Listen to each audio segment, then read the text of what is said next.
real, right?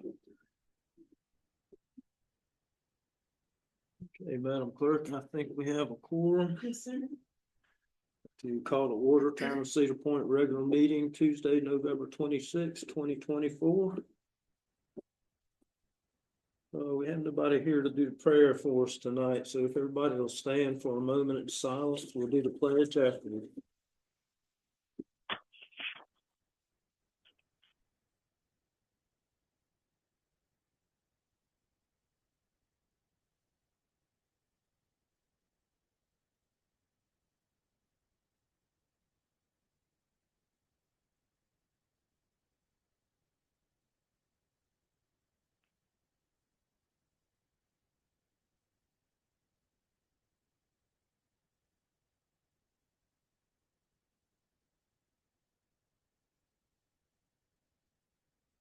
Pledge allegiance to the flag of the United States of America and to the republic for which it stands, one nation, under God, indivisible, with liberty and justice for all.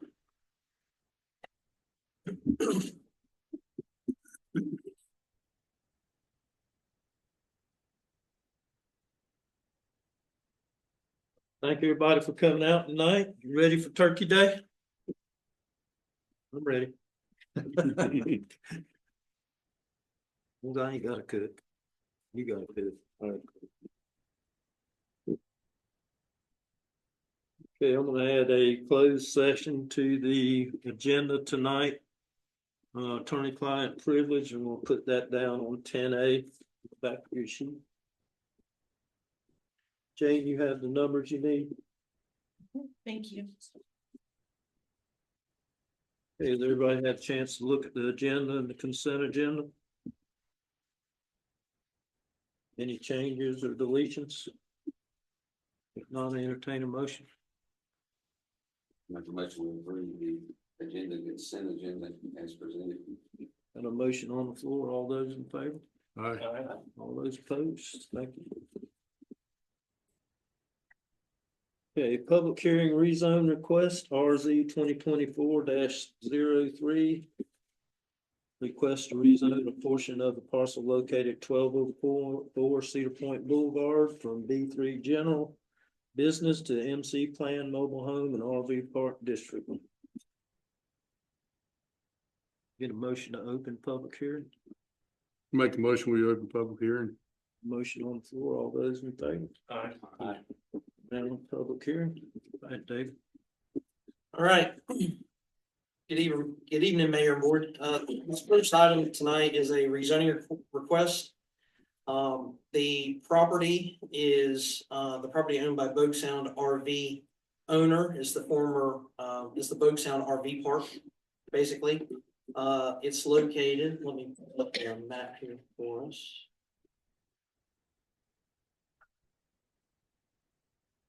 Right here, here's the 24 and 58 intersection. And then here's the current entrance. And as you're aware, there's been a recently constructed new entrance here, right next to Bojangles at Old Highway 58 and Bridgepoint Circle. So just to kind of make sure everybody's oriented as to the location of the property. You may recall that there was a previous request on this property to rezone it to a conditional B1, providing some additional space out front for some amenities, reserving a setback of at least 200 feet for potential future commercial use. That request was denied by this board for the reason of making sure that that front property, which is currently zone B1, could actually be developed in a commercial fashion rather than for other uses. So our ordinances do say that normally you have to wait a period of time before making the same request. However, this request is considered substantially different from the previous one, and I'll kind of walk through some of those with you. All the contact information for the applicant and property owner included, and then they did provide the rezoning letter for you as well that answers the questions on our application. If the board likes, I can read through it. I'm sure that you've all taken the time to read through it yourselves. But kind of in summary, the major change you can see here would be a reduction in the area that was requested for rezoning, as well as the zoning district itself, making it substantial. So previously, the request would have basically came from about this point here, straight across, just kind of south of this concrete slab that you kind of barely see there in the background. And asking to basically use this area out front for some recreational amenity type stuff for the park. This new request is limiting the area to basically what's south of this new entrance. This is an area that's currently being used by the RV park for servicing the park. There are no RV units, there's no park models, there's no campers out there. It consists of basically an office, a pool deck, the entrance gate, of course, there. There's some septic fields here, and then a small laundromat and a parking area here. So this is the only area that is being requested for rezoning. The primary reason for this is they want to make some small improvements in this little grassy area with some yard game type stuff, as well as to expand the pool deck in this general vicinity right here, closer to the gate. With it currently being a pre-existing non-conforming, that's what's prohibiting them from making these minor changes. This rezoning request will help the actual use of the property align with the zoning district. We're currently at zone B1, so it does clean up that issue for the town as well. We don't have, it gets rid of a non-conformity, basically. Notice was provided to property owners. The applicants are available on Zoom with us this evening. If you have any questions for them, or if you have any questions for myself. I just briefly want to go through with you as well. Anytime we have a rezoning request, we do have to consider our land use plan. So let me bring that over here. So our land use plan, as you'll recall, does show that general corner up there as being used for commercial, future long-term. The different goals that we have under our goals and implementation section of our land use plan address our recreational identity, as well as ensuring land use compatibility. These are kind of the two factors that were weighed last time as well. When you look at the language, you have L1 stating that the town will utilize the future land use map as well as the accompanying future land use factors map when considering any major development proposal, rezoning, or similar application for a change in land use or development in the study area. The alternative language here is the town's intent to examine additional opportunities to expand recreational access to residents and to market the town as a place with ample recreation.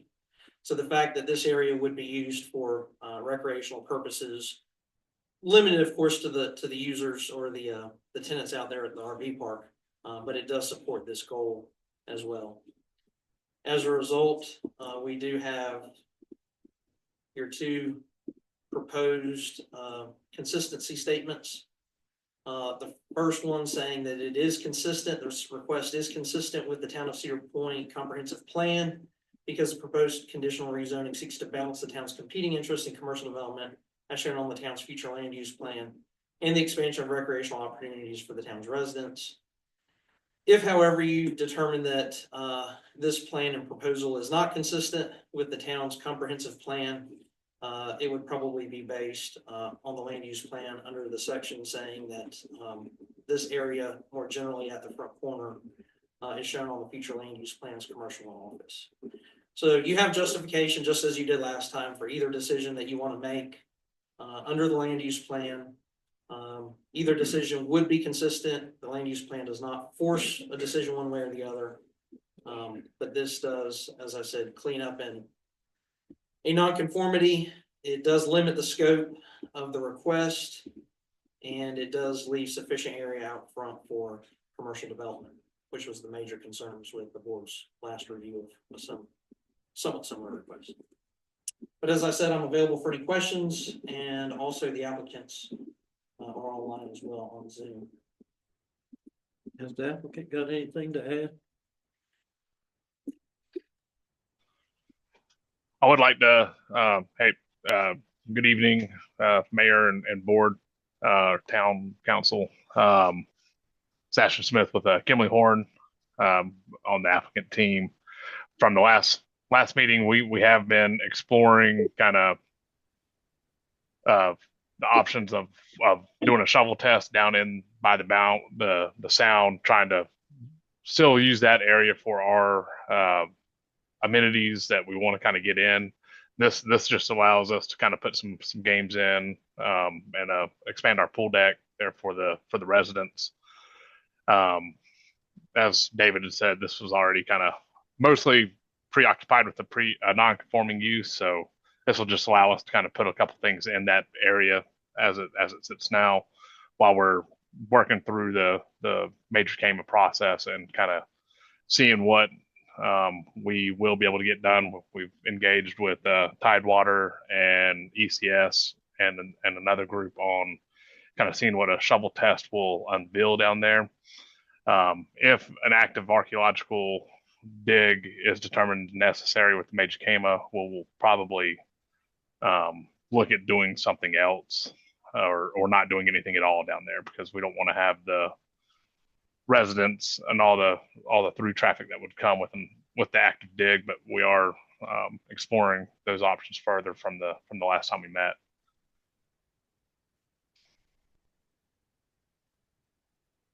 Okay, thank you, Ashton. Anybody in the audience have any comments?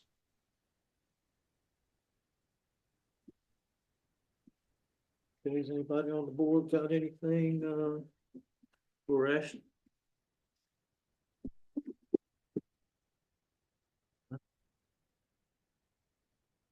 Motion to close public hearing. Make a motion, we close public hearing. Got a motion on the floor. All those in favor? Aye. It's unanimous. Thank you. Okay, has anybody got any questions for David or Ashton at all? Got enough? Entertain a motion. I'll make a motion, we approve the rezoning request as presented tonight with the proposed consistency statement. Number one. The approval, is that good enough? Yeah. I read. No, it's not. We got a motion on the floor. All those in favor? Aye. All those opposed? Thank you. Thanks, Ashton. Thank you all. Have a great Thanksgiving.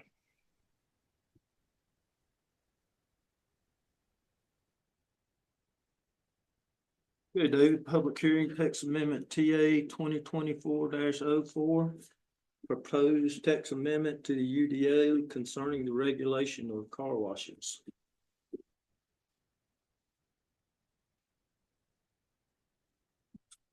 You want me to present or you want to open the I'm public open. hearing? Open. Need a motion to open. Open public comment. Make a motion, we open public comment. Got a motion on the floor. All those in favor? Aye. Now in public hearing. So this application that you have before you has spent 2 months with the planning board. They've worked to massage it with the applicants here. As you can see on the application form, the applicant is Retson Companies. The section that they're asking to amend primarily is our table of permitted uses to include a section dealing with car wash facilities. Along with that improvement or that addition to the permitted use table would be a subsection under it, providing some additional standards. So what's being proposed here, let me blow this up a little bit better so can everybody read that? 100%. So as you can see, the action request is to add specific standards. The applicant believes that the amendment is necessary because we currently don't have any standards for car washes. They believe that it'll be beneficial to them because it will allow them to develop a car wash in a B3 zoning district, as well as provide standards for any future development. They indicate that the town of Cedar Point will benefit from this amendment, because it does create a use standard. Kind of some guardrails for any future requests for car washes. So the language, that's being proposed is as follows. The language that got put initially in the, if you got the first round of the draft packet, it had the wrong language in there, but this is the right language. So I'm going to walk through it for everybody, make sure everybody's on the same page here. The proposed text amendment would include, as I stated, a addition into the permitted use table for the B3 zone. The applicant is requesting permitted use. But you'll see here, here's the additional standards. The following specific standards shall be used in evaluating application for the approval of this use. Number one, in no event shall a car wash operate between the hours of 10 p.m. and 6 a.m. Two, an employee must be on site at all times during hours of operation. Three, the proposed use is prohibited on any parcel that is abutting a parcel that has an existing residential use or that has a residential zoning district. Four, all machine-operated washing, waxing, drying, and related activities and operations shall be conducted entirely within an enclosed building, with the exception of vacuuming, pay stations, and refuse storage and disposal. For purposes of this section, an enclosed building shall mean a structure consisting of 4 solid walls with appropriate vehicular and pedestrian access openings and a roof. A car wash is permitted to operate with a maximum of 2 vehicular accesses open during operation. Vacuum pump shall be surrounded on 3 sides with a solid enclosure in order and oriented in a manner to reduce noise impacts to surrounding properties. There's some detailed drawings provided. Number 6, tunnel openings shall not be positioned to face the primary street. 6A, for purposes of this condition, a primary street is defined as the public road that has the higher daily vehicular count. There's a detail provided for that.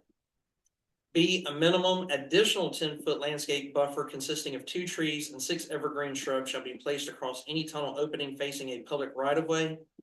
Shall be required. Trees shall be a minimum 2-inch caliper, and evergreen shrubs shall be minimum 30 inches in height at the time of planting. 7, landscape buffering shall abide by standards set forth in the B3 zoning district unless an overlay district requires a higher standard of buffering. Car washes in the B3 zoning district shall follow the Class A landscape buffering standards. Just so you know, based on this language, we have another section that has a chart that lists uses and what level of buffering, so we would be updating that chart as well to reflect Class A if that's the language adopted. 8, building sites facing public right-of-way shall have a minimum 30% glazing requirement. No concrete masonry units such as concrete blocks or center blocks are permitted when visible from a public street unless they are textured to give the appearance of rough stone. Metal and vinyl siding shall be prohibited. 9, an oil water separator shall be installed in the drainage system, which shall be installed and maintained in accordance with manufacturer's specifications and standards. 10, car wash facilities are required to have an operational water recycling system. And then you do have the details of 5.1a, b, and c, as well as 6.1 indicating directionality of buildings and some soundproofing around equipment enclosures, if you will. So that is the language that is being proposed.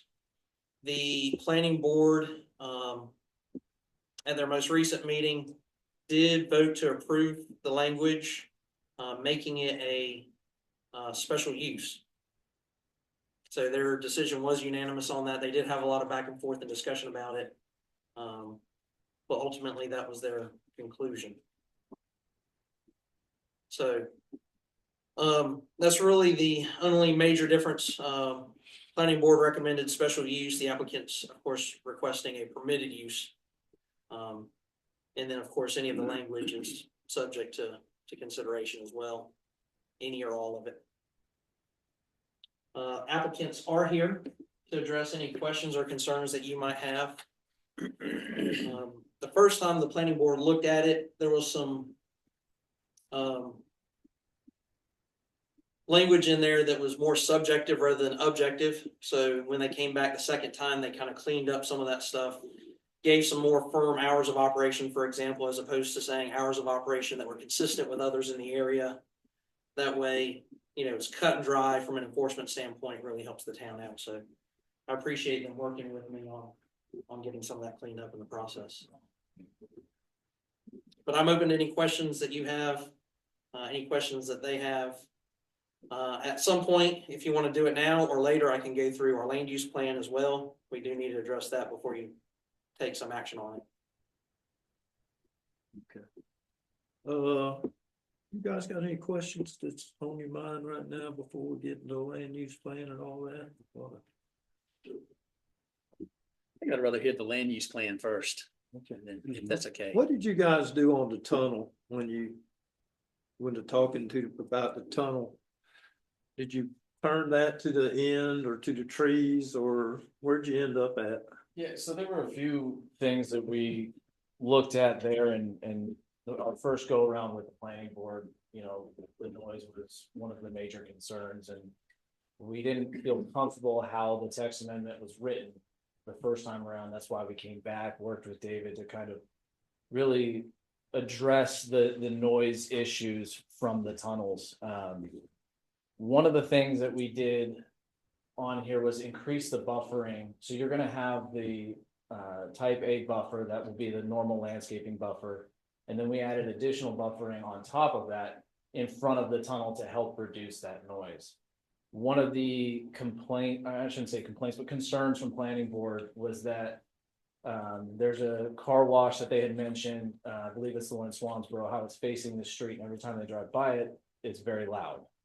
So our idea was, well, if we can shift that tunnel from not facing the road that's traveled most and push it to the lighter traveled road, that would help alleviate the sound from the major thoroughfare through there. But between shifting the tunnel around and then adding in that extra landscaping buffer, we felt that was a good way of trying to knock down the noise. David and I had conversations at the planning board and outside of that of how he doesn't want to do noise studies. There's no way, that you guys don't have the capabilities to track them after the fact. So we were trying to find just logical solutions to try to address that noise and mitigate it as much as possible. And then I can also go into more detail on our specific tunnel and what separates us from the tunnel in Swansboro, which you guys may be most familiar with the noise, but I can kind of go into that further if you'd like. The one in Swansboro is noisier than the one in Morehead City. Yeah, it's much louder by quite a bit. I So did yesterday. I went out and actually took I have a sound level meter right here, and actually took some noise levels from the two locations. And one of the things that I'd actually noticed, and Mark here with Riptide can also speak to it, but the tunnel itself in Swansboro, from looking at it, looks like the blowers are really close to the exit of the tunnel. it's in the door. Yeah, in the Riptide and Morehead City, they're set back. So at the end of the tunnel, there's like a tire shine at the bottom, and then there's this buff and dry thing that comes down. It's like a big chamois on a roll that helps dry and buff the car. Those things help block the sound, and the fact that the blowers are recessed in the tunnel helps catch a lot of that sound as well. So, and the tunnel that's in Morehead City is the exact same tunnel we would use here in Cedar Point. Mayor, if I can, I want to address that one point. Go ahead. You do mention. I'm working from a different version, but you talk about the vacuum you put in the enclosure and so forth. Mm-hmm. I noticed that the blowers were mentioned in the verbiage, and I was going to bring that up tonight. I think it would be good to have some language inserted in the text amendment that talks to, mitigation of the blower, since that seems to be the biggest problem faced in Swansboro. I accept the explanation, and it makes sense. I'm not sure if that should be, included in this document or if it's permitted use, you really have no other recourse, because once you get the permit, you can you can build it, but, that was my only concern is, because I thought that mitigation of noise of the blower should also be included in somewhere in the text amendment. That's just my thought. Well, the intent of the landscaping buffering is for that noise reduction of the blower, even though it doesn't specifically identify that being the purpose. That sixth, Maybe we can specify that it needs to be on the blower Well, side of the tunnel. Yeah, That's I would just somehow say blower in there somewhere that at least it's there, and that you are mindful of the fact that, that, you know, that does cause noise in between the buffering and any configuration within the tunnel, you know, you're mitigating that. And I guess my only other consideration would be, it's usually noise and nuisance are the two main issues, you know, that come up in these sorts of things, and I was wondering, should we be a bit more specific in hours of operation? You know, 10 o'clock to 6 a.m. You know, that leaves a big window, and you had it a little bit differently, and I'm just curious, in other locations, what are the normal operating hours? So it's obviously, it's gonna shift as the time changes. When it gets darker earlier, they're not staying open till 10 o'clock at night. That would be very rare. But on, you know, this time change, you're probably open till about 7 o'clock and then you're shutting down. But normally, would it be, not gone to a lot of them, but I would say that 8 to 8 is a fair representation of what hours could be. I'll let Mark speak to that. Thank you. I'm also one of the owners of the Riptide stuff. And I appreciate you guys having a discussion about this. Normally what we do, you know, and it depends on the town. It is normal operation hours in the summertime. It is about 8 to 8. We may have sometimes, you know, if customers start lining up at 7:30, we have open some of them at 7:30. We don't open it at 7. We never stay open, probably about 8, maybe 8:30, you know, in the peak of the summertime, particularly down here in a place like this, maybe that. I mean, if that was something that y'all felt strongly about, to limit to 8 to 8, obviously that would work for us.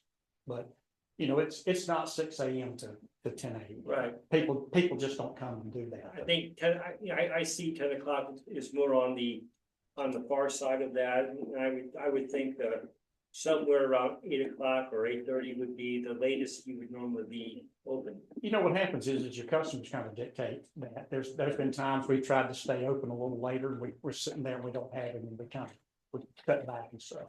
Again, being a great vacation spot down here, it may dictate, you know, in the middle of July, when it's light till almost 9 o'clock, at 8:30, depending on the customers and stuff. But again, 8 to 8 would work for us, and that's what most of the time we don't open before 8 this time of year. Most of our stores, you know, when it gets dark, you know, 6 or 6:30 is when we're closing. Again, it depends on the actual location.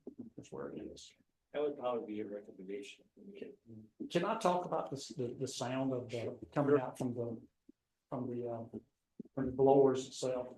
We've actually had another town that we've gone through the sound as being an issue with that, and tried to address that piece of it. You know, the way and the other town was like, well, can you just shut your door? Which, you know, it's a conveyor, so the door has to be open. So there are some blowers, the blowers that we currently use, there is some mitigation that can be put on the end of the blowers that lowers the sound slightly. When I say slightly, maybe 5 decibels. It's not a whole lot. You know, when they're blowing, they're probably up to 85 decibels. But as Matt was talking about, with our building, it has a higher ceiling in it, so it allows the sound to go up. And then we have an actual smaller opening, plus this buff and dry, it absorbs some of the sound. So just outside of it, you know, where they're turning and stuff, it reduces pretty substantial on that. But in some places what we have done, and it hadn't necessarily been for sound. We've had some areas where they didn't want to see the exit or the entrance of the tunnel, on the orientation, if the major traffic's coming that way, they've asked us to put, it's almost like a dogleg wall at the end of it, which doing sound studies and stuff, that dogleg wall will mitigate and deflect the sound and stuff. So, that we would be up for something like that. But again, we offered up the extra landscaping and that sort of stuff. Can you share the noise ratings? What's the noise ratings between the two? You said you had some ratings. Yeah, you wanna pull the. Yeah. Thank you.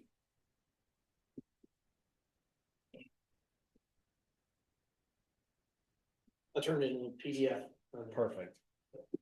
So kind of moving into this, so this is we went out to two locations, the Swansboro and the Morehead City car washes. That being the King's Car Wash Express and then the Riptide Car Wash. So like I said, we use the decibel meter that can pick up sound between 30 and 130 decibels. 30 is pretty close to a whisper. We mounted it to a tripod at 4 feet 2 inches because that's as high as I could get my tripod. So that's what we went with. The first measurement at the King's Car Wash we took from the sidewalk that's located 50 feet from the tunnel entrance. And then the second measurement we took across the street, which was just about 142 feet away. At the Riptide Car Wash, the first measurement was taken 45 feet from the tunnel entrance, so slightly closer.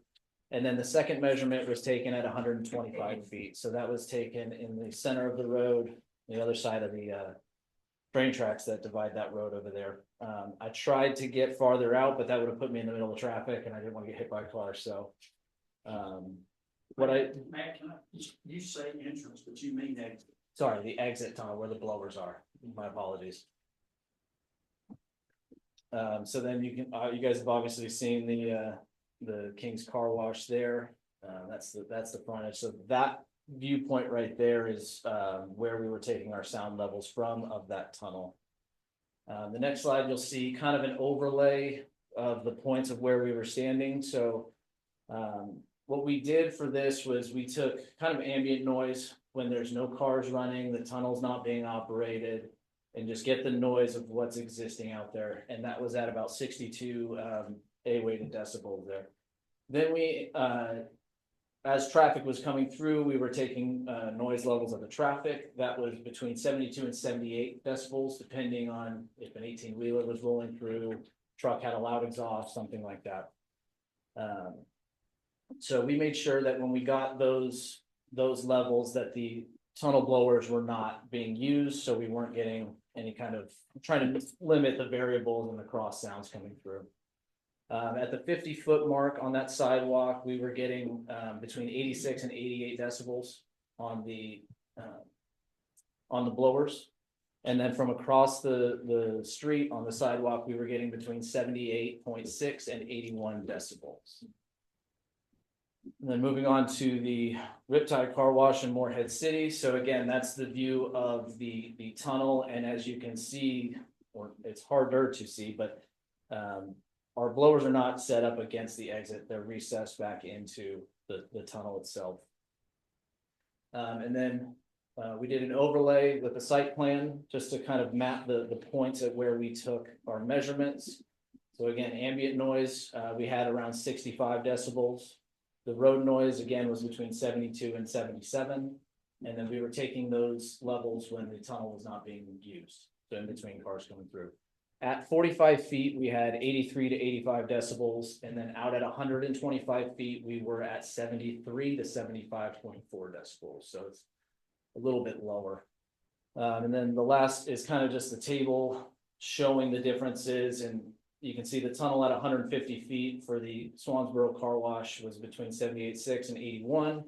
And the Riptide Car Wash between 73 and 75. So we are a little bit lower. That was also 25 feet closer. And then obviously these two locations don't have any buffering in the front. They're just fully exposed to the street. So the buffering, the vegetation will help decrease that as well.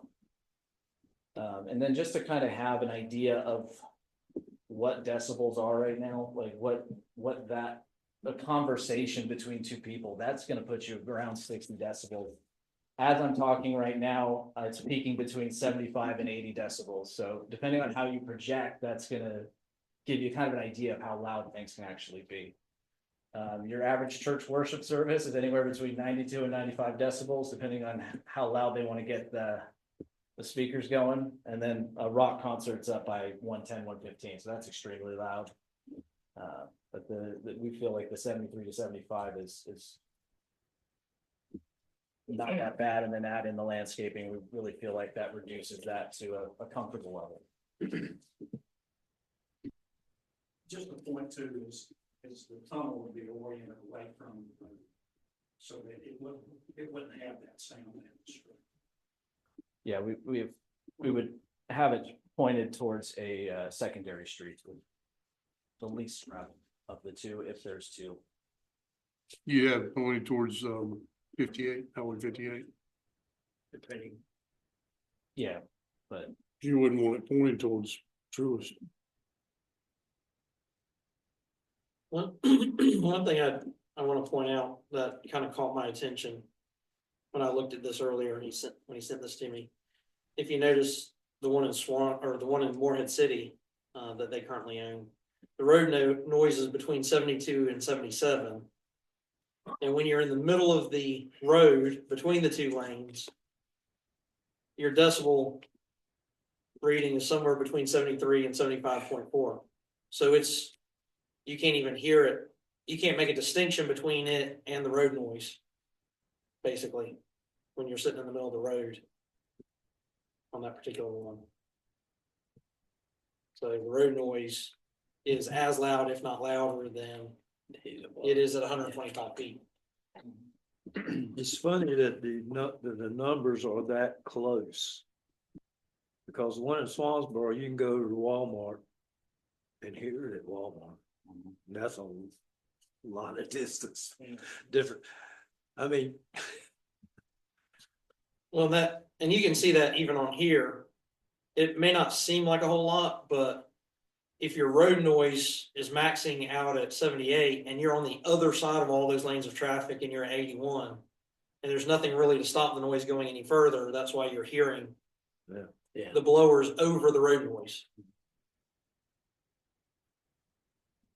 yeah, just to add on to that a little bit more, that was, we felt like with the text amendment, we've addressed the noise. We feel like we're doing as many things as we can to help mitigate it. Feel like there's enough things in here, and that's kind of why we were hoping to have this be a by right and not be a special use permit after the fact.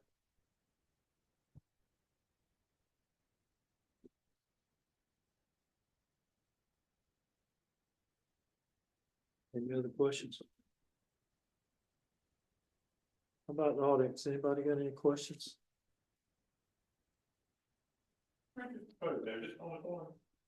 So there's no actual proposal at this point. It's just a text amendment. A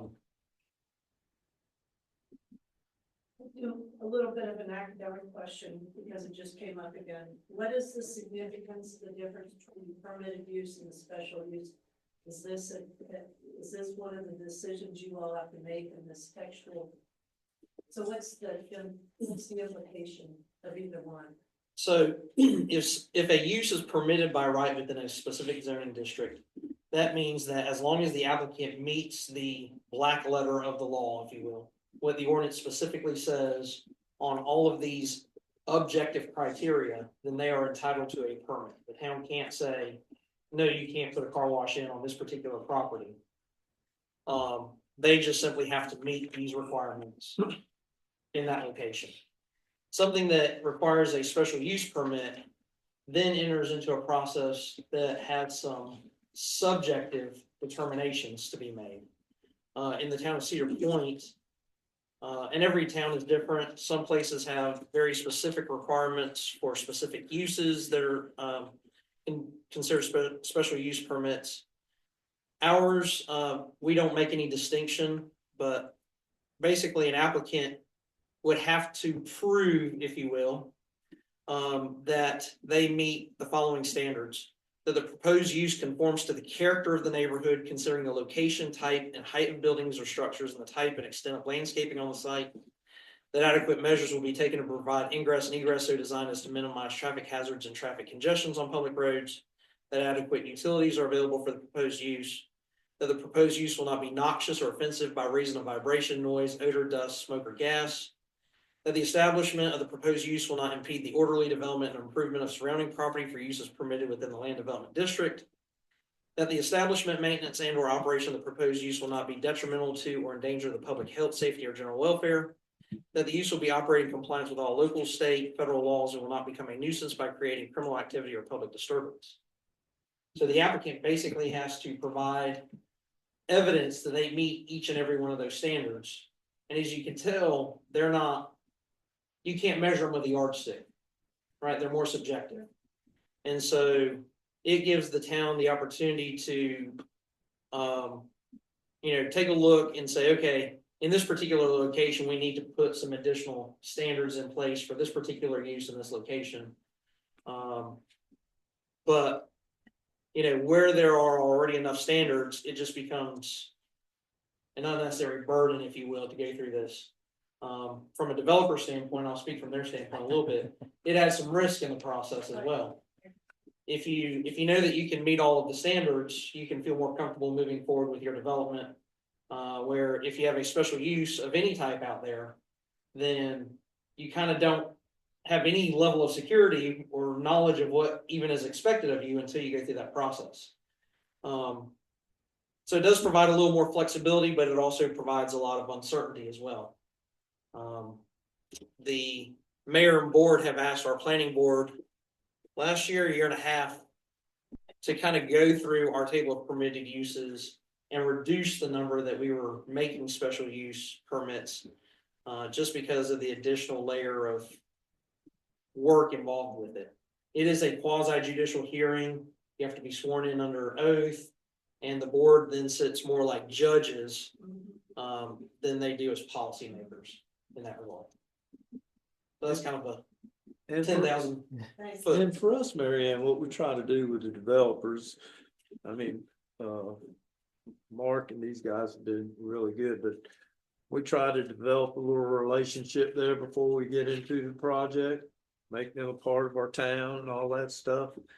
And like these guys here, like most of them are, that we got lately, have really grasped that and tried to be a part of it and have pretty much done everything we've asked and looked at it with some work and done that. And we've done it at other places like Go Gas. Like if you look at the Go Gas in Swansboro and you drive over here and look at the Go Gas in Cedar Point, you wouldn't know they were both a Go Gas.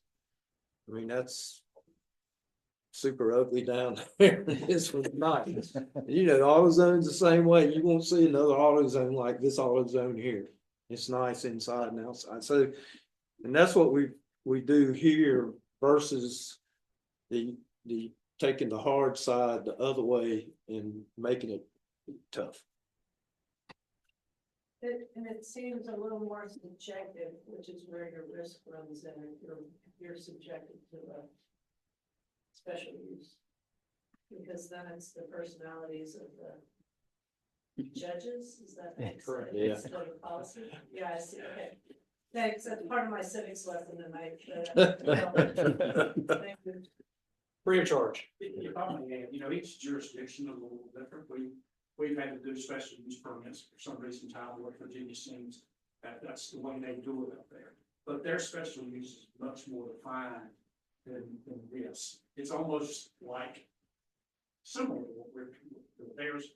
There are pre-planning meetings and that sort of stuff. Quite a bit more work goes up front with it, but it still has to go through the planning commission and the city council. And if somebody doesn't like it, even though it meets all standards, it can be voted down.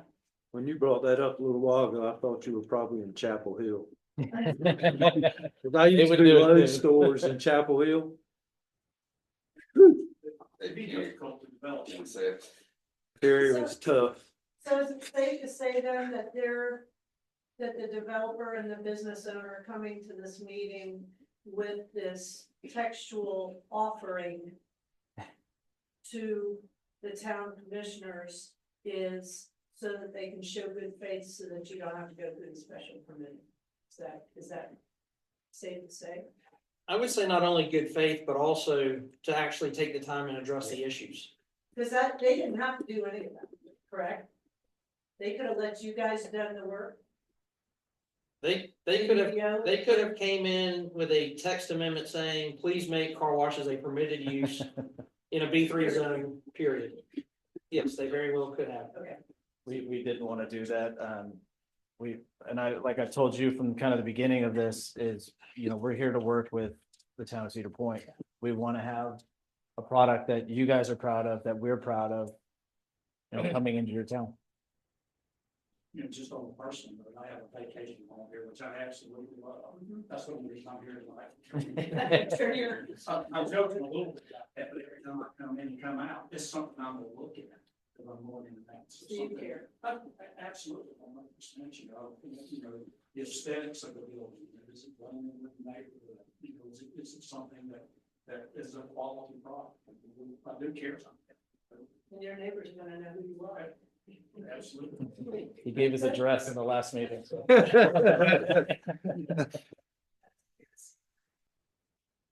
But any more questions or anything? I just got one, and this may not be, but the oil water separator that you have inside, is that subject to any North Carolina environmental resources law? That's a really good question. I'm I know it's pretty sure they are, and I'd hate yeah. not to get into the ordinance. Because I've seen those oil water separators dilapidate like crazy. Yeah. I work on the base, I was in Lejeune, Mhm. and if you don't keep them up, they're worthless. Yeah. Can I address that? So the oil water separator truly is only for a small piece of the car wash. We have a reclaim system that Yeah, we'll put in yeah. there, which, it's essentially a 3-tank, if you will, septic system, 3-tank chambers. A lot of the large solids drop out in the first, second, and third. And the oil water separator is, at the end of the car wash, we put a tire shine on there, and it's specifically for that, to remove that. And in our operation, we have those pumped out about once a quarter. It depends on the volume of the car wash and stuff. We have those cleaned, because if they're not cleaned and operating, they don't work well, to your point. Correct. In our area here, we're gonna beef that up and change that even more. It'll probably be a 6-chamber system at the end of our car wash for reclaim, reuse. We want to be a good neighbor. Again, I think that'll be the first oil water separator in Cedar Point. No, I don't know of any other. for sure, there's one here There might be. on Bojangles. I don't think so. I There would might be think, one on the gas station over there. I would think it would be for this. If there is, I don't see it. That was just something I maybe put in our ordinance. Any kind of state regs that's associated with it. Not just the manufacturers.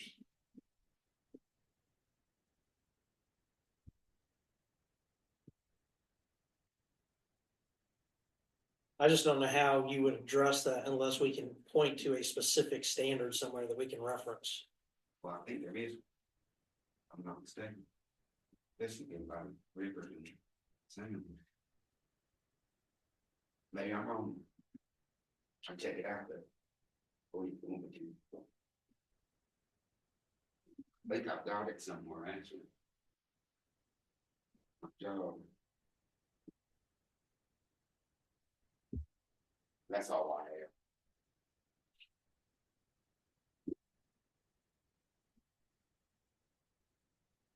Anybody?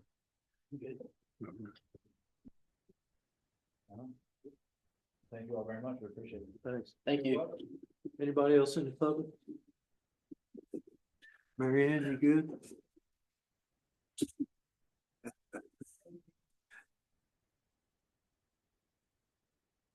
Okay, get a motion to close public hearing. Make a motion, we close public hearing. A motion on the floor, all those in favor? Aye.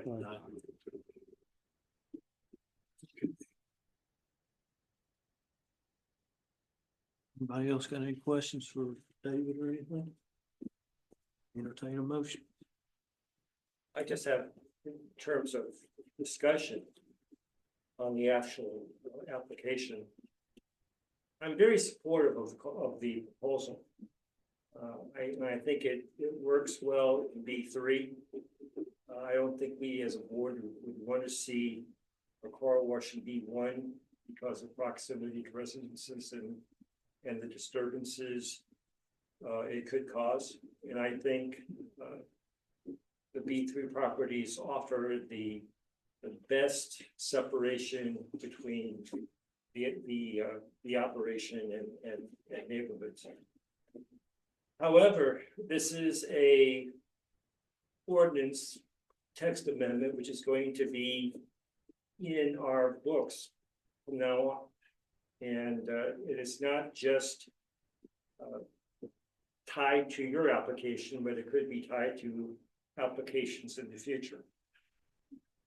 And having gone through a number of special uses and permitted uses, just as David said, it was a great primer for explaining it.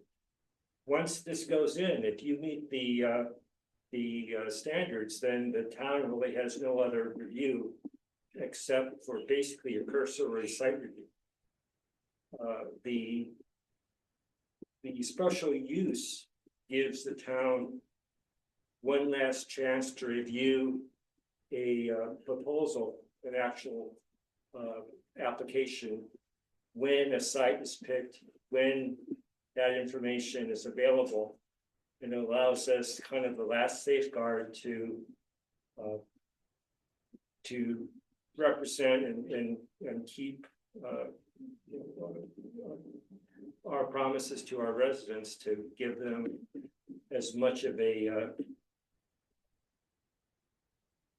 nice environment in which to live in, and for other commercial properties to operate. So I think I'm with the planning board that I would, even though I think this was a well-written text amendment, it's still very general. And it doesn't have the specificity that we might be looking at in a special use review.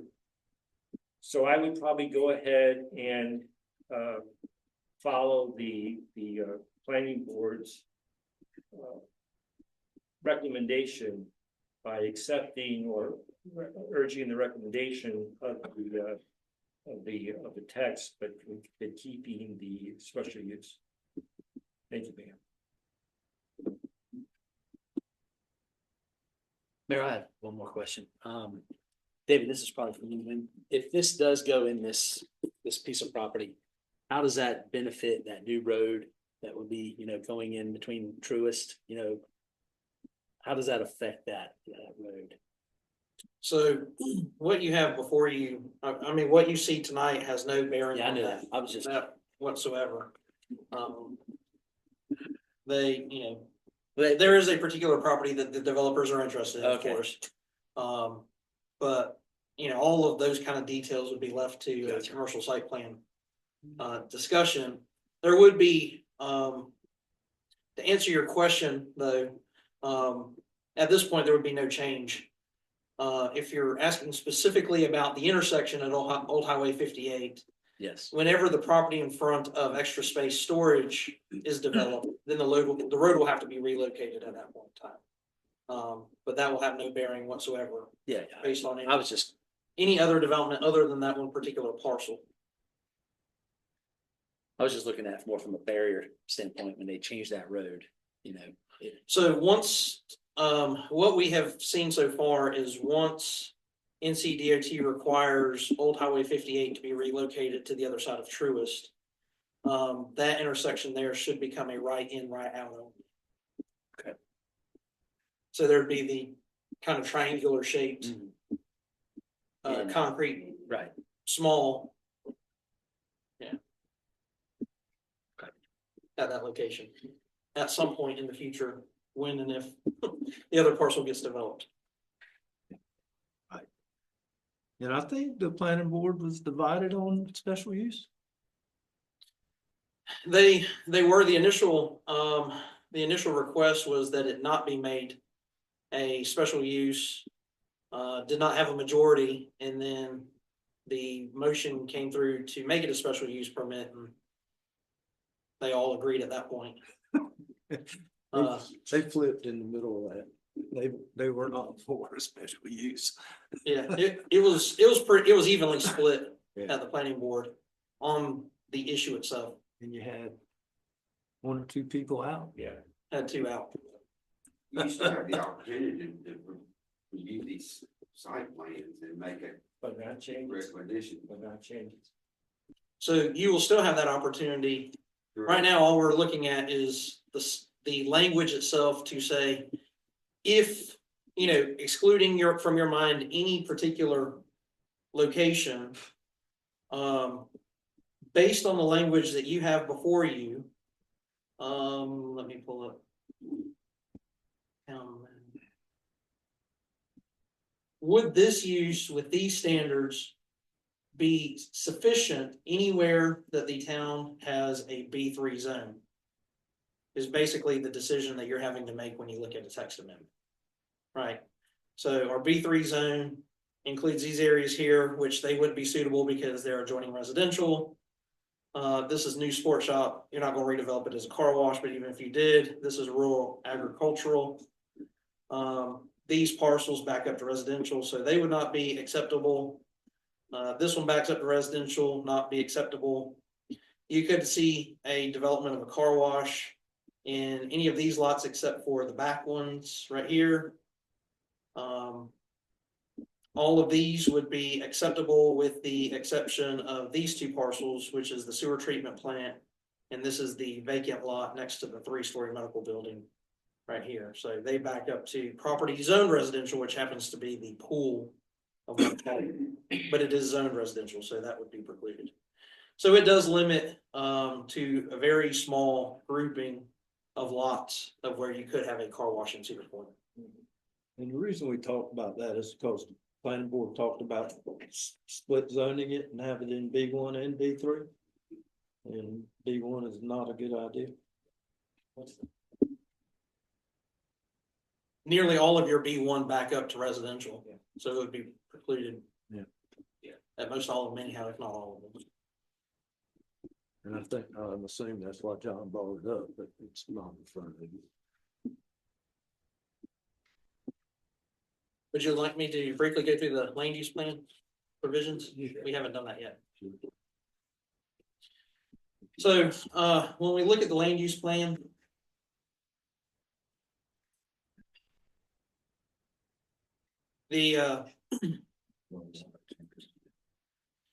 when I work my way through them,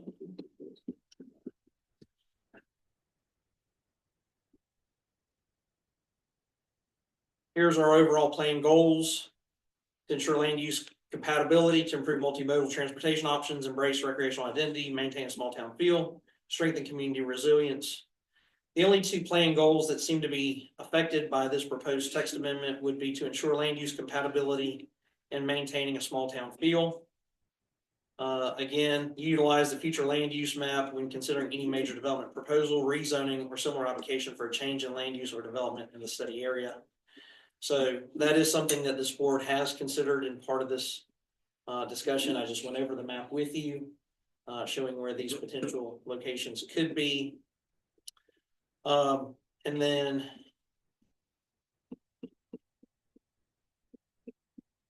the other one would be to maintain a small town feel, to adopt and enforce land use regulations that address the aesthetic character of non-residential development to ensure that future development along the town's primary corridors are compatible with the vision for the community. So the question is, is this proposal consistent with the town's vision for its primary corridors? Does it maintain a small town feel? So you have two proposed consistency statements. The first indicating that it is consistent because the proposed use would be compatible with other uses within a B3 zone pursuant to the town's future land use plan, and is consistent with the town's desire to maintain a small town feel. However, if you don't think the language is appropriate and you want to deny it outright, then you would determine that it is not consistent and some of the justification could be because it would not be compatible with other uses within a B3 zone pursuant to the town's future land use plan and would not contribute to the town maintaining a small town feel. So again, I always try to draft these where you have flexibility in your decision making. You just have to weigh the goals and how the plans fit against those goals. So, open any questions on any of that as well. Questions for David? Entertain a motion.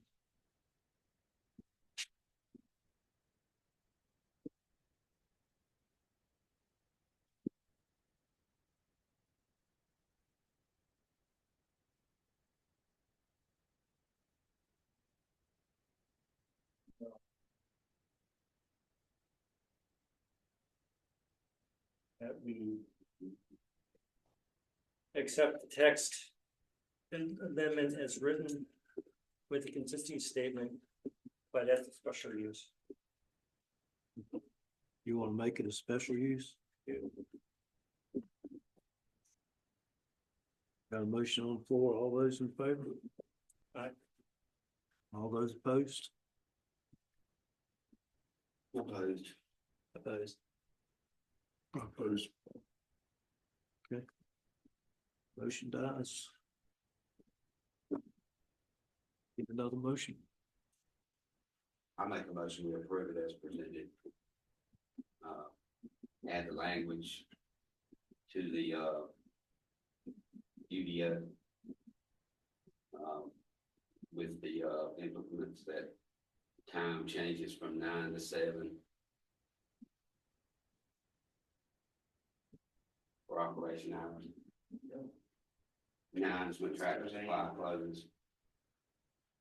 You meant, It doesn't operate between 9 PM and 7. 9 You PM meant- to 7 AM. 9 PM and 7 AM. Okay, yeah.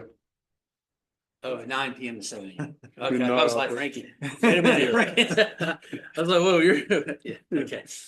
All right.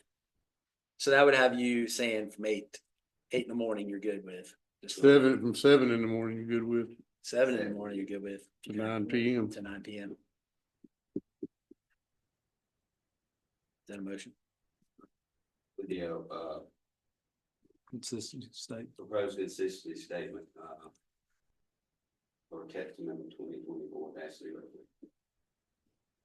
That it is consistent. That it is consistent. Got a motion on the floor. All those in favor? Aye. Aye. All those opposed? Passes. Thank you.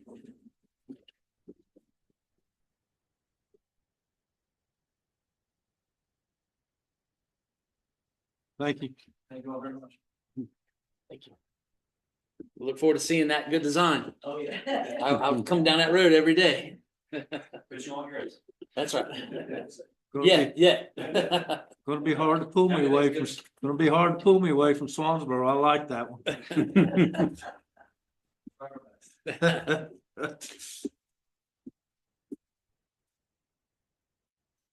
Okay, David.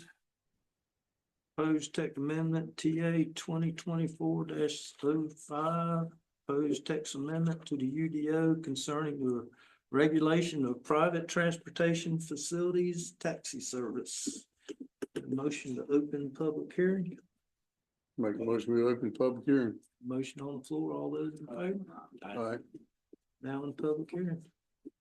All right, what you have in your packet is the application for text change to the UDO submitted by Mr. William Edwards. He's a resident of Cape Carteret.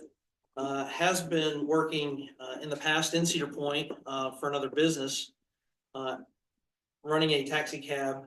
He was actually working for someone else that owned the service. Looking to open his own. With that, he is requesting that the town look at rezoning or changing the zoning that allows taxi services. So currently, they're not allowed in a B1 zoning district. They're only allowed within a LIW. For those of you that may not be aware or may not be familiar with it, if I can find Find where our zoning map went. I had it up just a moment ago.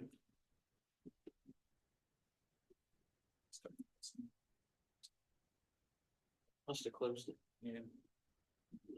I'll use my other mapping. The only LIW zone that we have in town right now is currently located directly behind the Cedar Point Tire. So it's back here, Sanders Boat Works, that area back in there. That's the only LIW zone that the town has. So the request is to now allow taxi services, private transportation facilities within a B1 zoning district. Specific language includes that it is not facing Cedar Point Boulevard. Basically, that the business itself won't front on Cedar Point Boulevard. It can be on a property that's located on Cedar Point Boulevard, but not a building facing Cedar Point Boulevard.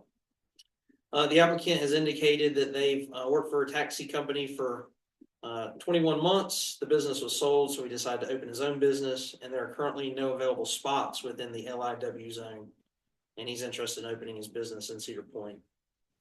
He indicates that it will be of benefit to him because Cedar Point is a good central location for the surrounding communities and will allow him to service transportation needs in a timely fashion.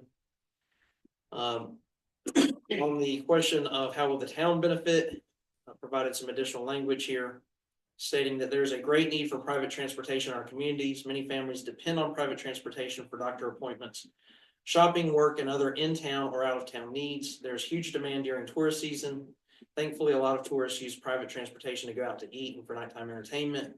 I feel access to private transportation allows us to help our families that do not have funds to purchase a vehicle and all the expense that comes with owning a vehicle. I feel it keeps our communities and roads safe for our friends who enjoy the nightlife. So the language didn't get dropped in there. I just realized that. Give me just a moment.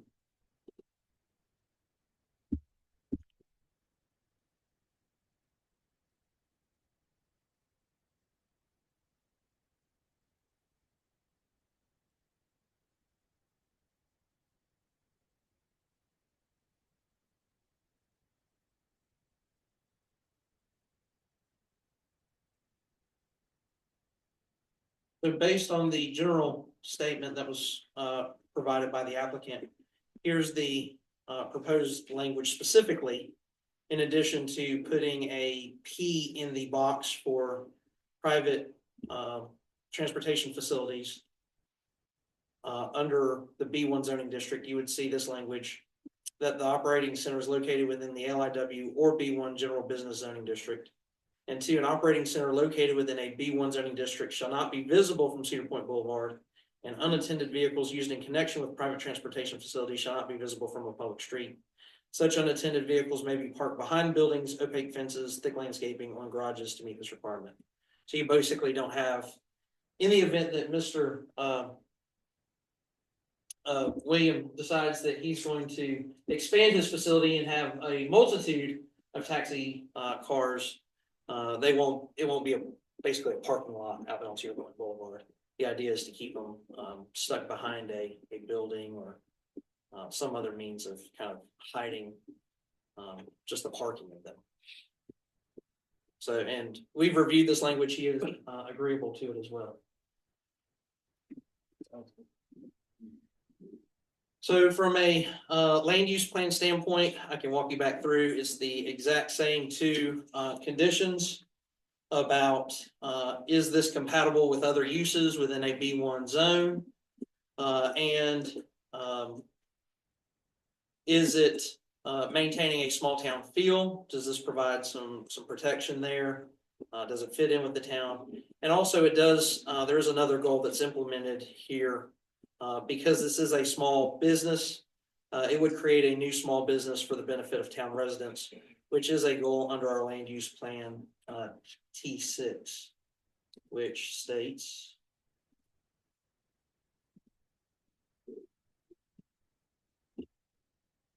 to investigate opportunities to support and launch more small businesses in Cedar Point, to work with existing and potential business owners to determine detriments to small business growth and launch programs to increase the number of small local businesses.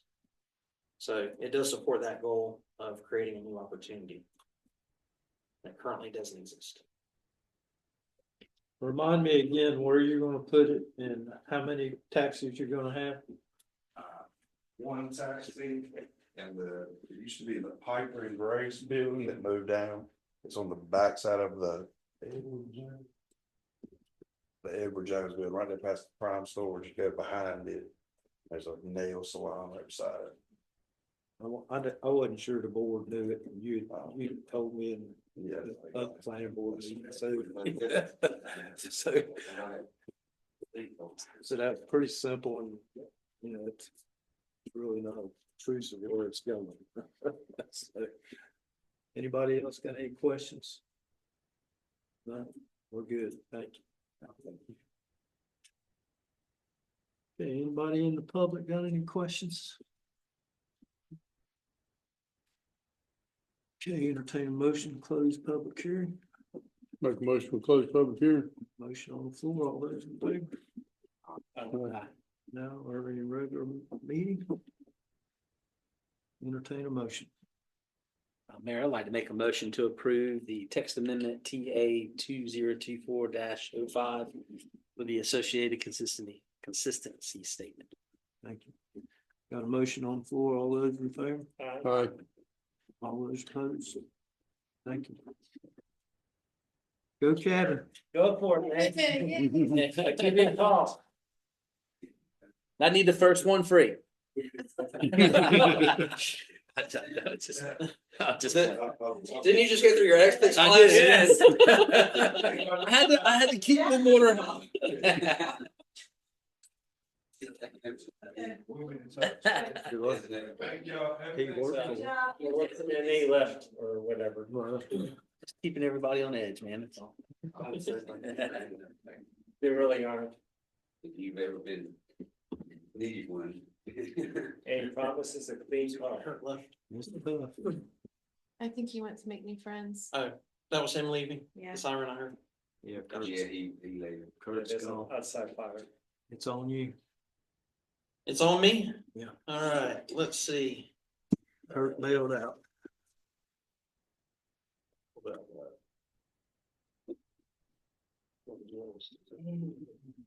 Oriented.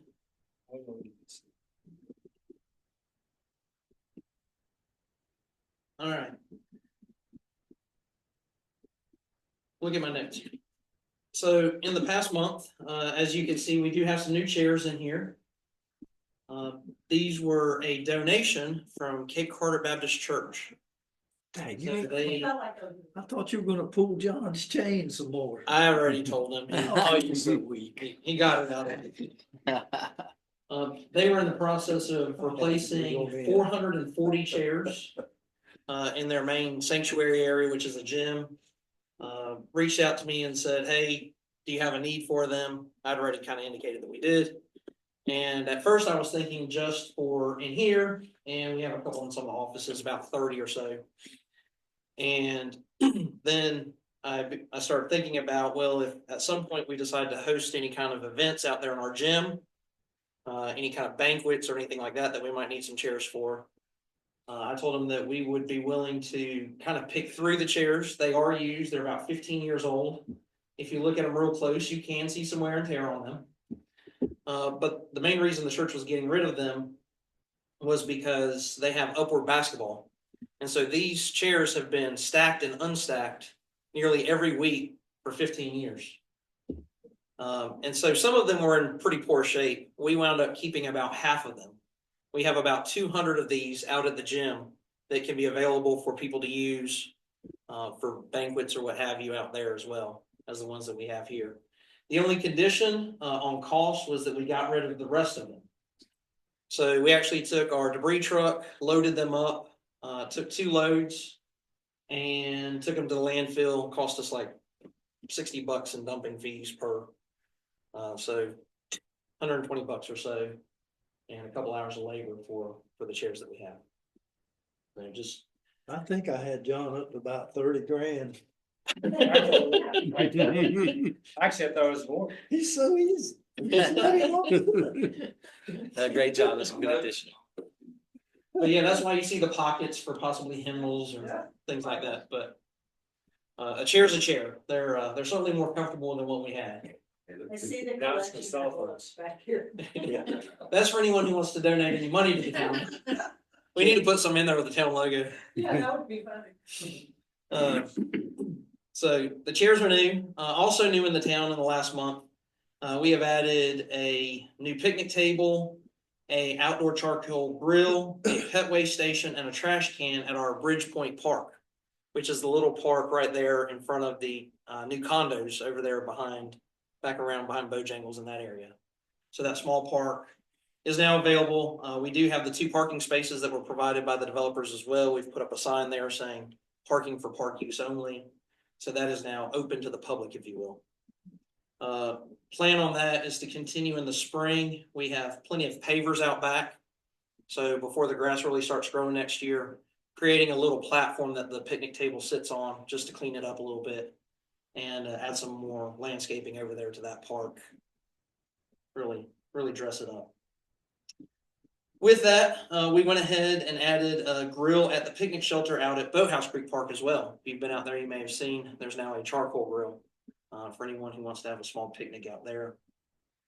We did also add some signage out at the park. You may have noticed as you go through where the cable goes across, there's a sign there that kind of goes over the rules a little more based on our discussions we've had in the past on the number of people that are parking where they're not supposed to be parking, speeding up and down the road, being out there out at night, all those sorts of issues. One more reminder as you go through that gate of what those rules are. They're parking everywhere. For sure. Parking everywhere. So to kind of help with some of the nighttime issues, we did purchase 2 more cameras. So we now have a total of 3 cameras out there at the park. They are all solar powered. They don't seem to last quite as long this time of year as they did in the middle of summer. So we're having a little bit of an issue there trying to find locations to put them to get enough sunlight. They are operating on a cellular system as well, so we have no electricity or any connectivity out there. But they do work well enough that we have stopped a number of people that have been out there at night through a variety of ways. If it looks like a crowd gathering, the sheriff's department has gone out there and addressed that with the crowds. We have had small, 2 cars at a time go out there, and I can actually turn on the lights or a siren, and then they realize that there's a camera there and they quickly leave. We have had individuals just go down there by themselves. Some interesting things the camera has caught.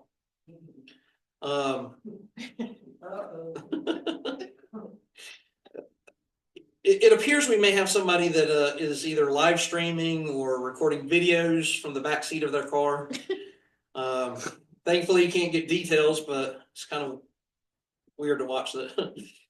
Don't know what they're doing, but and then men, taking the liberty of relieving themselves, not knowing the camera's there. So it's kind of funny the things it picks up, but hopefully the goal and the idea is to cut down on the nighttime trespassers, the potential for illegal drug deals that have taken place.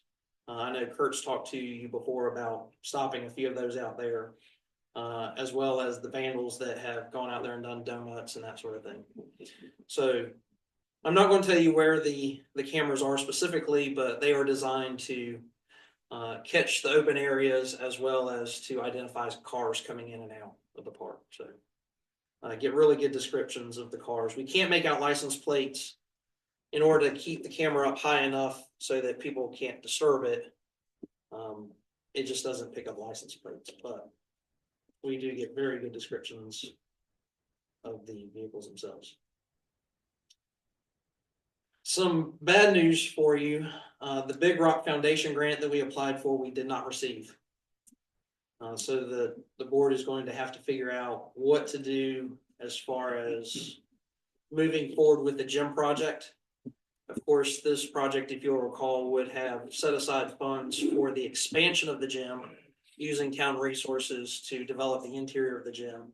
And I'm not suggesting we go into that discussion tonight, although you can if you so feel led. I just wanted to let you know we did not receive it. I was informed that they chose several other large projects this year from a source that I also can't say at this point. They'll be announcing in the next week or so who their recipients are, but they had a very specific focus this year that they decided to go with and encouraged me to reapply next year. So if the board wants to wait another year and apply for that again next year.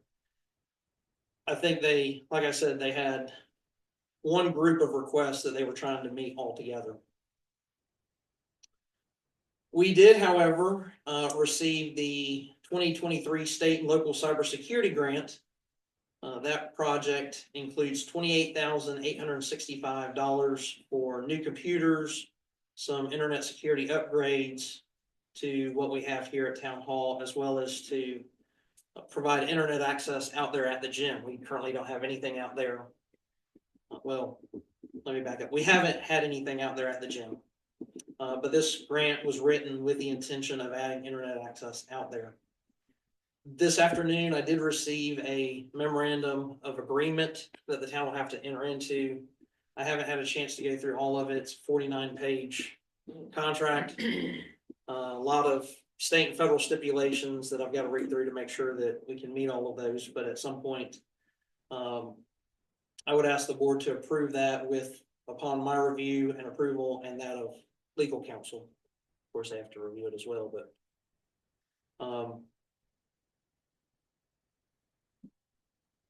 if you have any questions about that, I can answer them for you. But basically, we'd be looking to upgrade the firewall system, most likely change over our website to a .gov domain. Some additional security involved with that as well. The new computers to host the new Windows 11, and as well as some 24/7 remote monitoring, that any kind of activity that takes place after hours or any kind of download gets reviewed before anything takes place. So that's all built into that contract price. So can I get a motion to approve that with council approval? Okay, Legal counsel approval? I'll make a motion to approve. got a motion on the floor. All those in favor? Alright, Thank you. Like I said, I haven't had a chance to go through the agreement completely, but I suspect your approval in a motion is one of the requirements that is typical. So, trust you. We also, so on the issue of adding internet out at the gym, we are in the process of testing some equipment through T-Mobile. They provided it free of charge for us for a period of time. They told us basically we can use it for quite a while if we want to make sure we get plenty of use out of it, since we don't have a whole lot of use at the gym right now. It is working really well. It's actually a lot faster speeds than we have with Spectrum here. That's great. At our office. The bonds, Yep, they're great. I got two. Yeah, they're great. Through AT&T or T-Mobile, I mean. Yeah, the Encego boxes It works great. Never had an issue. We need it. connects up to 64 computers. And the upload speed is 10 times what we have here at Town Hall. Download speed's about twice what we have here at Town Hall. And I was wondering, I actually thought about this. Should we even consider doing it here? After some testing? Well, one of the things I was going to suggest to you is the usage for it. We can continue with Spectrum. It's good to have a landline as opposed to strictly cellular, if you'll recall exactly what happened in Western North Carolina with all the cell towers. But they do have a program where they can provide it as a failover system. So we would use Spectrum for our regular connectivity. And then in the event that Spectrum goes down, it automatically picks up and starts using their service. And that would cost like $15 a month. On their side, I'll have to get with our IT company to figure out what we're going to have to do. Is there any other equipment that we'll need for that process, going through the firewall and the static IP box and all that sort of stuff. But that would all be included in that grant program as well. So their system is working great so far. I'm glad to hear that it works great for y'all as well. It's mobile too, you take it with you. Yep. There's some. Neat. So we will, I was thinking like Cedar Fest, you could have like in there Yeah, with the bombs. we need power. They have to power it by the generator. But yeah, it would certainly work. Good. So just want to let you know, we're looking at that. I anticipate at some point, bringing a contract forward to you to review, to provide service, at least for the gym, probably as a failover here as well, once we get that figured out with our IT company. So I have been asked to serve as part of a, what they call a core team, as part of a grant that the county is pursuing. Specifically, economic development at the county level. It's the Our State, Our Homes initiative. And the purpose of it would be to explore opportunities countywide for providing lower income housing, more affordable housing. It's not designed specifically for low income housing, but how do you make housing more affordable in Clark County? This is a program that's being put on by University of North Carolina, Chapel Hill School of Government, that it is competitive. There are a number of applications across the state. They're going to be selecting from those different applications teams to bring in to try to work on a plan for that area. Some places it's individual municipalities. This would be a countywide plan. There's individuals from the hospital, from Beaufort Housing Authority, economic development.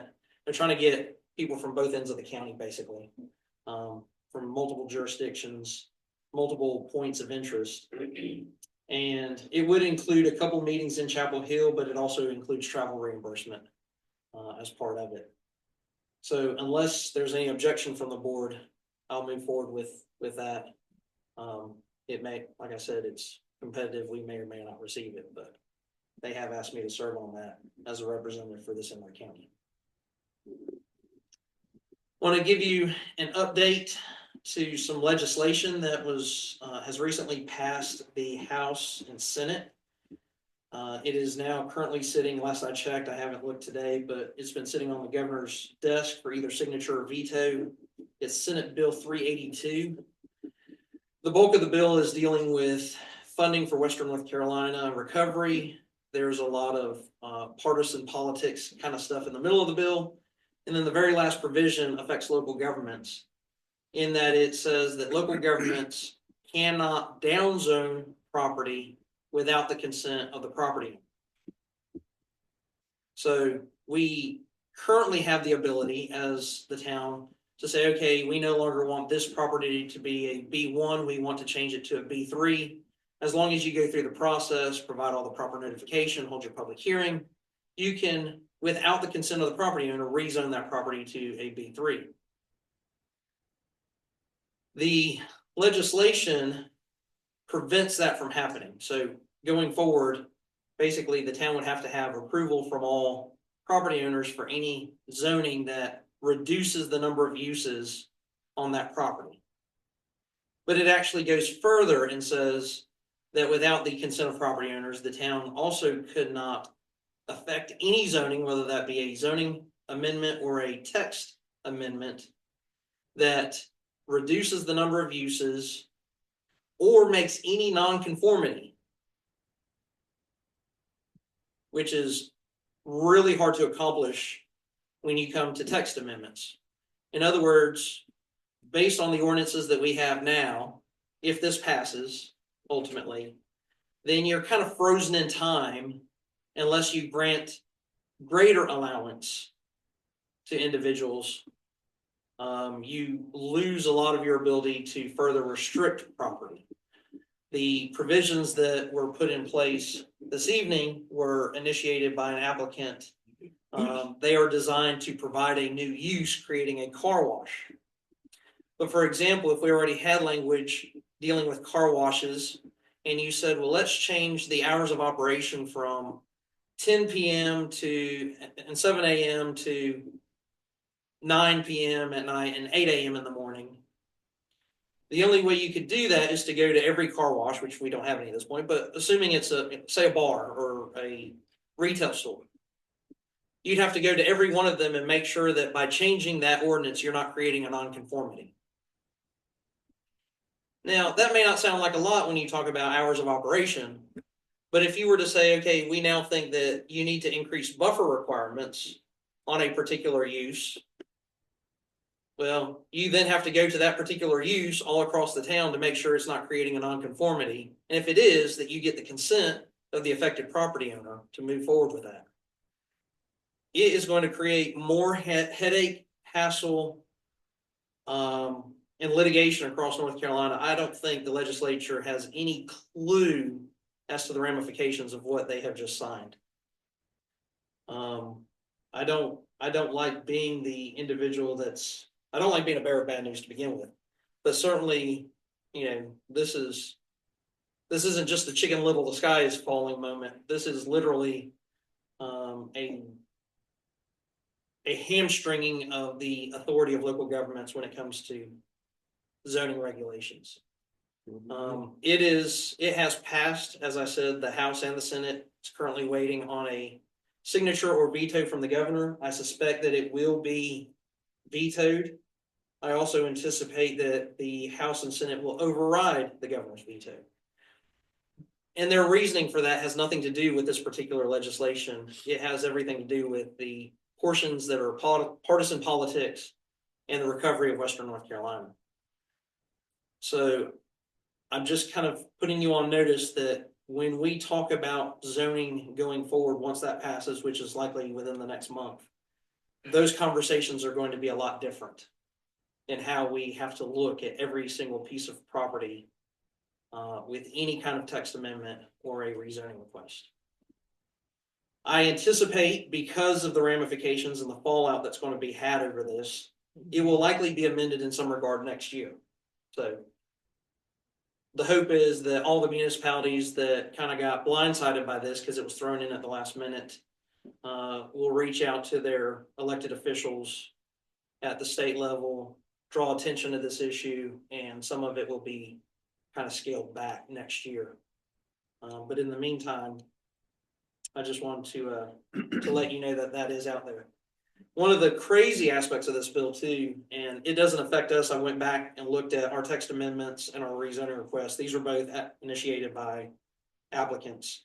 But there's actually a 6-month look back period. So, and the result is if a nonconformity is made without consent or a downzoning is determined to have occurred, then the ordinance itself is considered null, void, and unenforceable.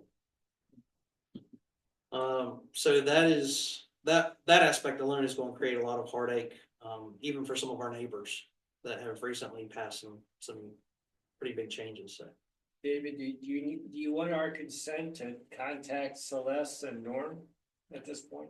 there's no value in it at this point. At this point, what has so the way, and I really have to get into a long dissertation on how legislation is made in North Carolina, but because this came out of a conference committee, the language itself cannot be changed in the bill that is already passed. It's either you pass it as is. No, I mean for next year. Well, I think it's a little premature. Okay. To get on that bandwagon at this point. This one's a done deal. Once we know the final outcome, then it would be time to start raising that issue. At this point, you're just going to make enemies. So that is out there. Also, if you didn't catch in the news, the schedule of values came out and has been reviewed by the county commissioners. That addresses the process by which the county is going to be revaluing property. If you'll recall, the county is in the process of a revaluation, which will affect the property values of every property in Carteret County and will impact how we look at our budget next year. So if you're interested in that, you can certainly pull it off the county website, and actually the newspaper posted a link to it as well. It's an interesting process if you're interested in it. Take a look at it. Wanted to let you know that Alicia finished up her class with Chapel Hill. And at the end of that there's a lot of stipulations. There's some hourly requirements, there's some class time requirements, and then there's exam in order to become a certified zoning official. And she has met those requirements. She doesn't have the certification in hand just yet. They haven't mailed it to her, but she has passed that. That is a designation that is worthy of praise. There's a lot that goes into it, a lot of learning, hours of study, the exam itself. And so I'm not going to recommend a increase amount this evening, but I want to let you know that I do plan on coming back to you to discuss a salary increase based on that certification. It is something that when most municipalities look at hiring somebody in the zoning field, code enforcement, a CZO, certified zoning official designation, is one of those automatic, salary enhancements. It is a credential for the town, and it is deserving of an appropriate salary. The issue there is she is a lot more marketable. I'll put it to you that way. If she decided that, she wanted to leave here, she would be a lot more marketable to any other municipality with that designation. Like a fireman. I'm sorry? Like a fireman. Like in the base.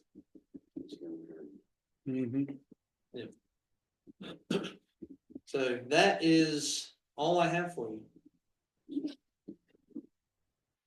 Okay, thank you, David. Jane? I just want to let everybody know that Toys for Tots and our Operation Bundle Up Coat Drive is underway. We already have 1 full bag of toys and 2 bags of coats to go to our children in the county. With cold weather coming, they'll be welcomed. They can drop off new with tags coats here, and new unwrapped toys can also be dropped off here. That's good. When does that end, Jane? The Toys for Tots or Both of them. I think Toys for Tots, the collection date is December 17th, somewhere around there. And I collect the coats through the winter, January, February. That it? That's it. Anybody in the public? Okay. Just let us know who you are. Okay. My wife and I are new to the community. My name is Marty Rayner. This is Mary Rayner. We live over off of Bell Street. We're here to, I don't know how to even start this. David and I have spoken several times by text, by phone, by just email. But I want to discuss the FMA that was brought up in July. It was approved by the board to go ahead with the FEMA FMA grant. They did discuss everything that was involved as dealing with that. And the board approved it to go ahead and proceed with it. At that same meeting, he did mention that there was one, we were the ones that were interested in the FMA program. Out of that, I think there was 27 homes. We were one of the 7 homes had the worst FEMA claims. And from there, after that, we had found out about that. David had put me with Sarah Decker. She's with the Eastern County Government Council. East Carolina Council Government. Yeah, she's the community planner. She's the one that actually would go through and handle everything. So I had to communicate with her several times. Then the next meeting, it was denied. It was said that there was not enough interest, that the town didn't have the resource. Now, I did speak with Greg Hartman. He's the county. Unfortunately, the county is only dealing with unincorporated town. So we would not fall in that category because we are in the town. That kind of put us in a bind because we had anticipated going forward, having our house raised, dealing with using the FEMA grant, the FEMA program. is my understanding, it's not something that is gonna happen 6 months or a year. It's a matter of getting put on that list so it can happen. Just from talking with Greg Hart with the county, there are 4 to 5 years before the government, before even houses would be even raised. So we're looking at even further down the line because of having something like that happen. I just don't understand why it was agreed on, and we were told by David a couple times in text message and communicating that we have no problems, that the board will go along with it, we should be okay with this. And then to turn around and have that taken out from underneath us. Not even told, it was not even mentioned to us after the meeting in August. Which was, the next meeting after y'all had approved it. It was for Sarah Decker, who actually informed me that the town decided not to go with the program anymore. So that kind of caused some issues between David and I as to what's really going on. Why did you agree to do it? And then I'm put with people and turn around is denied, saying that the town didn't have the resource to do the application, which the application can't be that too hard to actually send to FEMA, which is not due until the end of February anyways, next year. So help my wife and I understand exactly what happened. I think David told you. What exactly? So between those two meetings, I had another conversation, in fact, a couple conversations with Sarah Despard. Okay. And in those conversations, in the first conversation I had with her, I raised a lot of questions that she did not have answers to. After the board had their first meeting, she brought back their answers to some of those questions that we had raised. And the answers to those questions indicated that there was a lot more risk to the town not getting reimbursed than we had previously been informed, because she didn't realize that there was more risk to the town. Just as I mentioned earlier, that even for a $28,000 grant, it's a 49-page contract. Anytime you deal with FEMA regulations, federal regulations at all, and I know Frankie can certainly speak to this, there is a lot of dotting of I's and crossing of T's. Now, Sarah would not be the one that would be overseeing the project. Sarah was there to assist the town and the county or whoever else is applying with the application process. But if approved, the town would have to have somebody actually contracting for the work on your house, overseeing that it's done correctly, dotting all those I's, crossing all those T's, often, in my understanding from her, having fallouts with property owners who aren't happy with the results, simply because there's a lot of unanticipated things that come up when you raise a house, right? And some of that stuff may not get reimbursed by FEMA. And that is not something that the board really would feel comfortable with spending town money to help an individual property owner, especially when the amount of that dollar figure is unknown. So if all those I's aren't dotted, all those T's aren't crossed, FEMA can come back and say, after you've spent whatever it costs to raise this house and gone through whatever process it took, to then say, you missed this step, you didn't do this bidding quite right, we're denying all reimbursement. And a $200,000 reimbursement to a town that has a $1.4 million budget is a fair amount of money. The other aspect to that is we never reached out to any of the other property owners to ask who else might be interested. What if we had all 7 of the severe repetitive loss properties, or all 27 say, hey, you know what, we're interested. This town simply doesn't have the funds to address that. And the question then becomes, do we even at that point, do we disappoint one property owner who is aware of the program at that point? Or do we kind of disappoint a lot of property owners? From a timeline standpoint, the application process takes about a year from the time you apply before FEMA determines whether or not you are a recipient. The burden is then on the town to do all of those projects within a 3-year window. So yes, there is a lengthier time process, but there is a deadline, and if you miss that deadline, then you don't get reimbursed either. I mean, that's one of those dotting the i's and crossing the t's.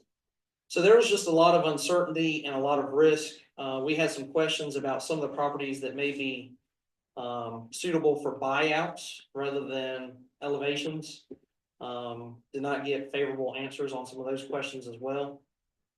So there was a whole host of reasons, primarily, and I don't know to what extent Jerry wants to speak to this. The county has individuals whose sole job is to be project managers for different projects. That is their whole job for handling this grant or that grant. In fact, just found out that somebody that I had been dealing with at the county on a project that you and I had just talked about may not be able to assist us going any further, not because of the grant itself, but because they may not be handling that. So there's a lot of transition that takes place in a lot of these things. There's a lot of risk. Even on this grant that I'm looking at right now, if I don't dot all those I's and cross all those T's, it's a reimbursement grant. We will be out to $28,865. That's one of the conditions. But it's a whole lot easier in purchasing some equipment as it is all the details of raising somebody's house, dealing with the electrical, the mechanical, the plumbing, the insulation, the piling depths, the engineering, the landscaping, all those things that people become very particular about. And you would basically have to agree to whatever I, as the person that would be overseeing it, would be making those determinations. Unless the town hired a specific project manager like the county has done. So we don't have the manpower resources to handle a big project like that. You mentioned a letter was never sent. Fortunately, you did send one out. And I got that letter. And it stated that there was a program that could help us with the raising, not with the raising, help us with, so that we can prevent further flooding. So I do have that. So my question, the whole thing is, why would you tell me, David, that we are good, we shouldn't have any problems going forward? It's just a slap in the face to tell me we're good to go, no problems, I'm dealing with FEMA and all that kind of stuff, and then turn around and deny me within 30 days. It's just, so let me, for somebody that just moved here, that's new into the community, trying to understand everything that's going on, and then turn around and that's done too. There's more involved in it than just this part. I don't want to waste the board's time with it, but I am upset. My wife is upset at the fact that what has happened to her. So that's my reasoning to come here right now. There was no issue. I know everybody wants to get going home, and I'll be back at the next meeting to discuss it. But I think it was done wrong and was just not fair to it. So, no, I have to give that. Thank you. Mayor, can I clarify something? Well, if you say. So the letter that you're referring to is a letter that we send out to all properties within the floodplain that gives general basic information that's required as part of our community rating system. The letter that I had intended to send out that never got sent out was one that invited each individual that would possibly qualify, to a specific meeting to learn more about the program and to discuss it. That letter never got sent out. So the letter you're referring to Yes, we did send out a letter. It talks about everything from flood insurance to you name it. There's a whole host of things on on front and back. That's not the letter that I was referring to on sending out a letter inviting the public to a meeting. Like I said, David, there's a lot of stuff in between that they don't know, communication you and I have had and everything, so we'll just leave it there, you know. It happened to us, I'm upset about it. What can I do about it now? There's nothing I can do. Well, one thing you can do, David, the county county can't do anything for us. I've already talked to the county. the county has made a policy decision not to help individuals within municipalities. It's not that the county can't. The county has chosen Working not Greg to. Hartman, they're not dealing with anybody in an unincorporated, only if you're in an unincorporated town. That's directly, I had several conversations with him about this and trying to find something that would help us. There is none. I'm agreeing with you that they've made that decision not to help in those unincorporated areas. My point is that they have the ability, but they've chosen not to help those in incorporated areas. So that's my only point. Thank you. Thank you. Thank you. Thanks.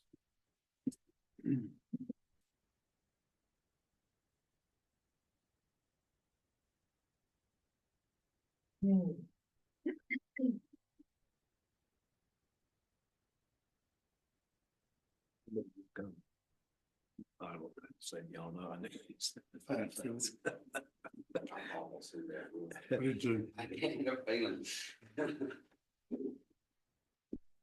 And I could have cut him off 3 minutes, but I didn't want to. I want to No, get no, all I of that like I have 2007. I want to let him talk all night. And he'll be back next month. I don't care. You already said that. I mean, we as a board are the ones that turned down the money. Mhm. If you're gonna be mad, ask me why I turned down the money. I could tell him. I'm not gonna spend the citizens' money on raising his house. Yeah. Mhm. It ain't hard. Liability for us is unreal. Ain't no way. That's right. You're exactly right. It goes back, yeah, it goes back to that, like, you didn't know that before you bought that house, Mhm. you know, like what, That's what I told y'all. you know, like you just went to that house and said, hey, I want this house, and you didn't look it up. I feel for him. Yeah. I'm just not gonna do that. I don't spend Yeah. citizens' money frivolously. You know exactly. 244 Bell Street. I'm gonna say it. You'll see. Behind your other There's a house. sign there. I can already tell you what he's gonna talk about next month. Yes, you will. You know, I let them talk whenever they wanna talk, boys. Anybody that knows me. Yeah, it's the best thing to do is let them talk, Oh, yeah. just don't comment. Don't I, Can't Jane? comment. Yes, sir. First thing I got rid of when I became mayor, Jay, all the little 3-minute timers and the twisty timers and all that shit I got rid of. Right? Famous not worried about it here now in Western. Did they time They do time them, but the problem is that they engaged with the speaker and the board is not required to engage. Exactly. That's correct. Well, we don't. And they engaged with that individual Can't do issue when they knew that they had 2 hours of a zoning thing with the developer You can't do that. yet. And they spent 25 minutes on public comment. AB. Atlantic Beach. Makes We sense. could have engaged with him, but we wouldn't have gotten anywhere. Well, and you don't have to. No, you don't have to. They're the best. Boys, we You gotta don't have have to. 2 more It- hours if y'all wanna it- shoot the shit about this. It's identified as public comment for a reason. It's the opportunity for the public to make comment. Not really. It's not a, Not a resolution. not a discussion. discussion. Frankie, what you got? Have anything, have Thanksgiving, man. No, John? Nothing. Happy Thanksgiving. Happy Thanksgiving, everybody. Oh, I got a question. When are y'all putting the lights in? They're up. Oh, yeah. Where are you been? Yeah, A man. bunch of people ask me about The that. street lights? Did you not? Where you bro? Did you not go home? Take off those sunglasses. Got the back way in here. They were asking. Thank you for making my night. That way you got paid for that. Service. Now, if Gary would have asked me that, I said, okay, because Gary asked. What happened out tonight? I hadn't, But then you see him driving up? I didn't pay no attention to it. Oh, my. They've It been up started. I don't know how you miss them. a few days. I don't even, Quite a while, actually, like a week. I mean, Gary told me how many light bulbs were out on them tonight when he Yeah. came in. Beginning of the They, Okay. they had them finished. Let's see, they started Tuesday of last week because it was a short week. And they finished them Thursday. So And I Tuesday, told Wednesday, David Thursday. they got they them were up up. Yeah, it's fast been as a any week. group I ever seen. I didn't even know. It's crazy. Frank, Demonstrators that Frank. was walking have come to my little house today, I'm gonna jump straight. and there were. Mary Ann, we're gonna have a closed session. Take care. I do appreciate you coming, and like I told you the other night, congratulations. Thank you. When's your swearing in? When's Monday. Monday night. it is Yeah, Monday night? good. Enjoy. Thank you, thanks. You still gonna come once in a while? Oh, I'm gonna come. No, this is my 7th PhD. This is the happy I place. had class on special Yeah. and permitted, so. Well, you have. We are unique. I think you have those in the county. Special use. I bet you do. Sure we did, but I don't know about them really practically unless I come to meetings like this. You will. So. I'm not sure that the county board of commissioners handles any quasi judicial. I think the board of commissioners. When I was there, they did not. Everything goes through the planning board, Yes, and when it goes to the board, it's on a consent agenda. Right. And it blows through. And I was on the planning board for 20. Consent. Yeah. so this is my opportunity to be able to learn this stuff, so.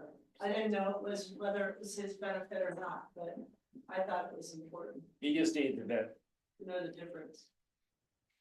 Okay, thank you. See you, thank you. Thanks, Gary. Everything too, bye.